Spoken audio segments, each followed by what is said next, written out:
করে আনি নাই গো, আমি কিন্তু হাউজে কাউসার আপনার কাছ থেকে জোর করে আনি নাই। আপনি তো হাউজে কাউসার আমারে গিফট করলেন, আপনি আমারে হাউজে কাউসার দিলেন আমার গুনাহগার উম্মতকে পানি পান করানোর জন্য। এখন আমার উম্মত পানি পান করতে আসছে, মাঝখানে কেন পর্দা ফালাইলেন? আমি কেন উম্মত দেখি না? উম্মত কেন আমারে দেখে না? আমি কেন দেখি না, তারা কেন দেখে না? এমনটা তো কথা ছিল না।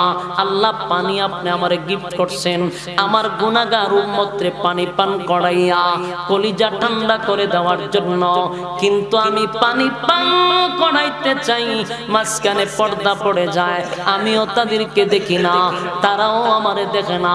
আল্লাহ এমনটা কেন হয়ে গেল? আল্লাহ ডাক দিয়া বলেন, হাবিব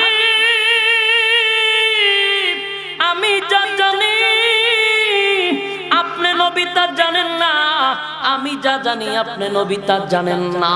মাঝখানে পর্দা কেন ফালাইলাম? মাঝখানে ব্যারিকেড কেন দিলাম? নবী গো, যারা আপনার হাতের পানি পান করার জন্য আসছে গো নবী, আপনার তো দয়া মায়া বেশি, আপনার দিলটা বড় মহব্বত নিয়া আপনি তাদেরকে পানি পান করাইতে চান, কিন্তু যারা আপনার কাছ থেকে পানি পান করার জন্য আসছে তারা আপনার দুনিয়ায় থাকা অবস্থায় উম্মত, তারা আপনার রেখে যাওয়া ইসলাম পালন করে নাই, আপনার দান দান ভাঙ্গা ইসলাম পালন করে নাই, আপনার রক্ত মাখা ইসলাম পালন করে নাই গো নবী। তারা মন গড়া ইসলাম পালন করছে, তারা বাপ দাদাদের ধর্ম পালন করছে, কোরআন সুন্নাহ অনুযায়ী চলে নাই, মন গড়া জিন্দেগি চালাইছে।